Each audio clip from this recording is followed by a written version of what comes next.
नमस्कार सभी धर्मीय लोगों का आपके अपने चैनल पर एक बार फिर स्वागत है। आज मैं आपको तुलसी के विवाह से पूर्व तुलसी का प्रादुर्भाव अर्थात तुलसी की उत्पत्ति, भगवती तुलसी की उत्पन्न होने का क्या कारण था और वह किससे उत्पन्न हुई, इस पर चर्चा करूंगा और आगे आने वाली वीडियो में उसके विवाह इत्यादि के बारे में। तो कृपया ध्यानपूर्वक सुने और धर्मी होने का लाभ उठाएं। धर्मध्वज की पत्नी का नाम माघवी था। इन दोनों से, धर्मध्वज और माघवी माता से, कार्तिक की पूर्णिमा के दिन एक कन्या प्रकट हुई। उस समय शुभ दिन, शुभ योग, शुभ क्षण, शुभ लग्न और शुभ ग्रह का सहयोग था। यह कार्तिक पूर्णिमा के दिन की बात थी। यो शुक्रवार के दिन देवी माघवी लक्ष्मी के अंश से प्रादुर्भूत उस कन्या की जननी हुई और उस दिन शुक्रवार का दिन था। कार्तिक की पूर्णिमा का दिन शुक्रवार का दिन था, जिस दिन तुलसी अपनी माता माघवी के गर्भ से पैदा हुई। उस कन्या का मुख ऐसा था मानो शरद पूर्णिमा का चंद्रमा हो। नेत्र शरदकालीन कमल के समान थे। अधर पके हुए बिंबा फल की तुलना कर रहे थे। मन को मुग्ध करने वाले उस कन्या के हाथ और पैर तलवे लाल थे, अर्थात इस भगवती देवी के तलवे और हाथ दोनों लाल थे। उसकी नाभि गहरी थी। शीतकाल में सुख देने के लिए उसके संपूर्ण अंग गर्म रहते थे और उष्ण काल में वह शीतलांगी बनी रहती थी। उसके शरीर का वर्ण श्याम था, अर्थात वह सांवले रंग की थी। उसके सुंदर केस ऐसे थे मानो वट वृक्ष को घेरकर शोभा पाने वाले हों। उसकी कांति पीले चंपक की तुलना कर रही थी। वह सभी सुंदरियों में एक थी। स्त्री और पुरुष उसे देखकर किसी के साथ तुलना करने में असमर्थ हो जाते थे। अतः विद्वान पुरुषों ने उसका नाम तुलसी रखा।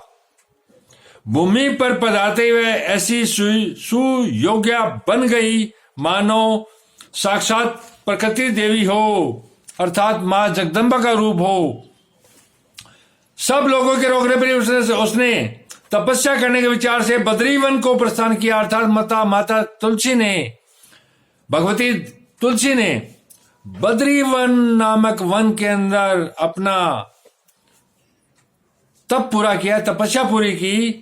वहां रहकर वह दीर्घ काल तक कठिन तपस्या करती रही। उसके मन का निश्चित उद्देश्य था कि स्वयं भगवान नारायण मेरे स्वामी हो, अर्थात माता तुलसी भगवती देवी ये चाहती थी कि मेरा पति स्वयं भगवान नारायण हो।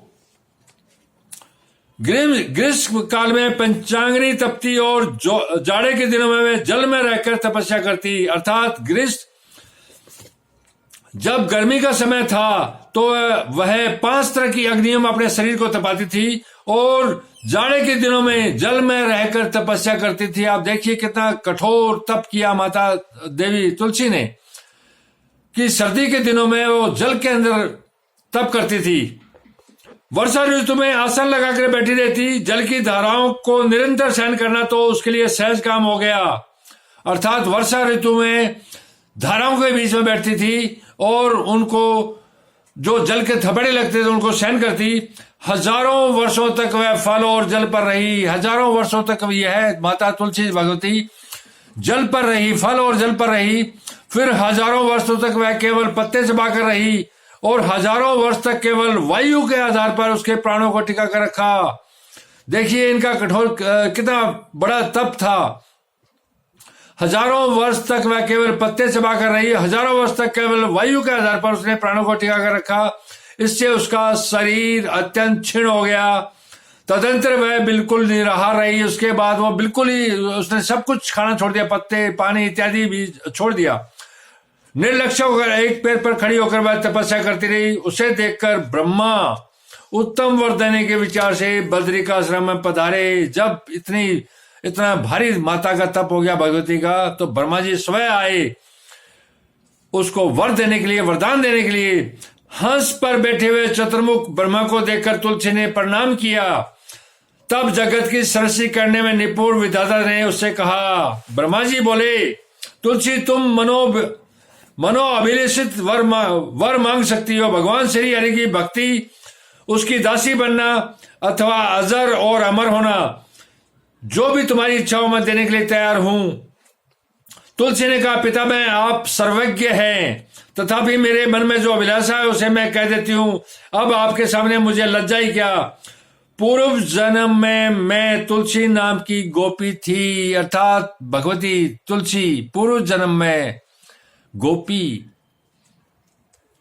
नाम की तुलसी थी। गोपी मतलब जो गायों को चराती थी। श्री कृष्ण से ही इसका लगाव रहा है शुरू से। गोलक में मेरा निवास स्थान था, अर्थात मैं श्री कृष्ण के साथ ही गोलक में मेरा निवास स्थान था। भगवान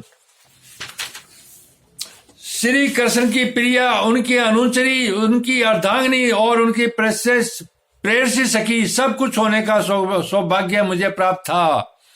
गोविंद नाम से सुबह तो उन प्रभु के साथ में हास विलास में रत थी।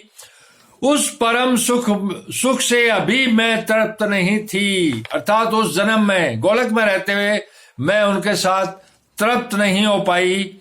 इतने में एक दिन रास की अधिशासी देवी भगवती राधा ने रास मंडल में पधार कर रोष से मुझे यह शाप दे दिया, अर्थात रोष में भरकर भगवती राधा ने मुझे श्राप दे दिया कि तुम मानव योनि में उत्पन्न हो, कि तुम अब मानव योनि में उत्पन्न हो। तब जाके ये माधवी अपनी माता के गर्भ से धरती पर उत्पन्न हुई।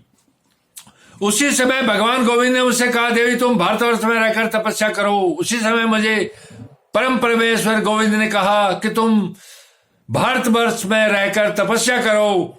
ब्रह्मा वर देंगे जिससे मेरे स्वयंभूत अंश चतुर्भुज श्री विष्णु को तुम पति रूप से प्राप्त कर लोगी। जब तुम भारी तप करोगी तो मेरे ही जो स्वरूप के हैं श्री विष्णु को तुम पति रूप में प्राप्त कर लोगी। इस प्रकार कहकर देवेश्वर भगवान श्री कृष्ण में अंतर्धान हो गए। गुरु, मैंने अपना वह शरीर त्याग दिया और अब मैं इस भूमंडल पर उत्पन्न हुई हूं, अर्थात मैंने गोलक का जो मेरा जो शरीर था वो मैंने त्याग दिया और अब मैं इस भूमंडल पर माघवी माता के गर्भ से उत्पन्न हुई हूँ। सुंदर विग्रह वाले शांत रूप भगवान नारायण जो उस समय मेरे पति थे, उन्हीं को अब मैं पति रूप में प्राप्त करने के लिए वर मांग रही हूँ। जो पहले मेरे पति थे गोलक में श्री कृष्ण, उन्हीं को अब मैं वापस से पति के रूप में मांग रही हूं आपसे। आप मेरी अभिलाषा पूर्ण करने की कृपा करें। यह माता भगवती ने श्री ब्रह्मा जी से कहा। भगवान श्री कृष्ण के अंग से प्रकट सुदामा नामक एक गोपी इस समय राधिका के साप से भारतवर्ष में उत्पन्न है, अर्थात जो सुदामा था श्री कृष्ण का मित्र सखा, वह भी माता तुलसी के समय ही पैदा हुआ। उस परम तेजस्वी गोप को श्री कृष्ण साक्षात अंश कहते हैं। साप बस उसने धनु के कुल में उत्पन्न होना पड़ा। वह धनु के कुल में उत्पन्न हुआ। शंखचूड नाम से वह प्रसिद्ध है। त्रिलोकी में कोई ऐसा नहीं है जो उसकी समता कर सके। जो सुदामा था वह दूसरे इस जन्म में माता तुलसी के साथ शंखचूड के नाम से उत्पन्न होके प्रसिद्ध हुआ। वह सुदामा इस समय समुद्र में विराजमान है। भगवान श्री कृष्ण के अंश होने से उसे पूर्व जन्म की सारी बातें याद है। सुंदरी शोभने, तुम भी पूर्व जन्म में सभी प्रसंगों परिचित हो। इस जन्म में वह श्री कृष्ण का अंश तुम्हारा पति होगा, अर्थात वह सुदामा जो अब शंखचूड के रूप में है वह तुम्हारा पति होगा।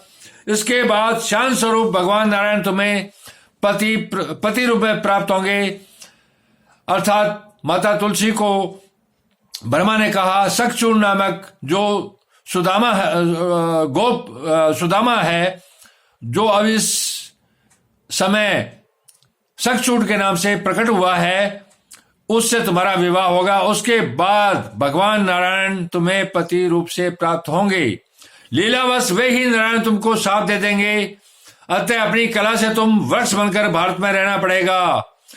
और लीलावश वे ही नारायण भगवान तुम्हें श्राप दे देंगे और तुम वृक्ष के रूप में, एक पौधे के रूप में तुम्हें भारत में बनकर रहना पड़ेगा और समस्त जगत को पवित्र करने की योग्यता तुम्हें प्राप्त होगी। आप देखिए आज घर घर में तुलसी की महिमा महत्व है। उसको गमलों में भूमि पर लगाया जाता है और उसका पूजन किया जाता है। संपूर्ण पुण्यों में तुम प्रधान मानी जाओगी। भगवान विष्णु तुम्हें प्राणों से भी अधिक प्रिय मानेंगे। तुम्हारे बिना पूजा निष्फल समझी जाएगी। आज भी धरती पर तुलसी की पूजा के बिना सारी पूजा निष्फल समझी जाती है। वृंदावन में वृक्ष रूप से रहते समय लोग तुम्हें वृंदावनी कहेंगे। तुमसे उत्पन्न पत्तों से गोपी और गोपों द्वारा भगवान माघव की पूजा संपन्न होगी। अर्थात आज भी हम तुलसी के पत्तों द्वारा से ही भगवान नारायण, भगवान विष्णु की पूजा करते हैं। तुम मेरे वर के प्रभाव से वृक्षों की अधिशासी देवी बनकर गोप रूप से विचारने वाले भगवान श्री कृष्ण के साथ स्वेच्छा पूर्वक निरंतर आनंद भोगोगी। नारद ब्रह्मा की यह मेहरबानी सुनकर तुलसी के मुख पर हंसी छा गई। उसके मन में अपार हर्ष हुआ। उसने महाभाग ब्रह्मा को प्रणाम किया और कहने लगी, पिता मैं बिल्कुल सच्ची बात कहती हूँ। दो भुजा से शोभा पाने वाले श्याम सुंदर भगवान श्री कृष्ण को पाने के लिए मेरी जैसी अभिलाषा है, वैसी चतुर्भुज विष्णु के लिए नहीं है। जिस प्रकार मैं भगवान श्री कृष्ण को पाने के लिए उत्सुक हूं और अभिलाषा है, वैसी चतुर्भुज श्री विष्णु के लिए नहीं है। परंतु उस गोविंद की आज्ञा से मैं चतुर्भुज श्री हरि के लिए प्रार्थना करती हूँ। ओह वे गोविंद मेरे लिए परम दुर्लभ हो गए हैं। भगवान आप ऐसी कृपा करें, उन्हीं गोविंद को मैं पुनः निश्चय प्राप्त कर सकूं। साथ ही मुझे राधा के भय से भी मुक्त कीजिए। देवी मैं तुम्हारे प्रति भगवती राधा के षोडशाक्षर मंत्र का उपदेश करता हूं। तुम इसे हृदय में धारण कर लो। मेरे वर के प्रभाव से तुम राधा को प्राण के समान प्रिय बन जाओगी। किसी भी माँ, बहन, बेटी इत्यादि का कोई शोध हो तो वो इस मंत्र का, षोडशाक्षर मंत्र का जो उपयोग करेगी वो शोध उसकी प्रिय बन जाएगी। मेरा दावा है ये, भगवान गोविंद के लिए तुम वैसी प्रेसी बन जाओगी जैसी राधा है। इसी तरह आप लोग भी उसी तरह से अपने पति के प्रति प्यार प्राप्त कर लोगे। इस प्रकार कहकर जगत दाता ब्रह्मा ने तुलसी भगवती को राधा को षोडशाक्षर मंत्र बता दिया। साथ ही स्रोत, कवच, पूजा की संपूर्ण विधियां किस प्रकार क्रम से अनुष्ठान करना चाहिए, ये सभी बातें बता दी।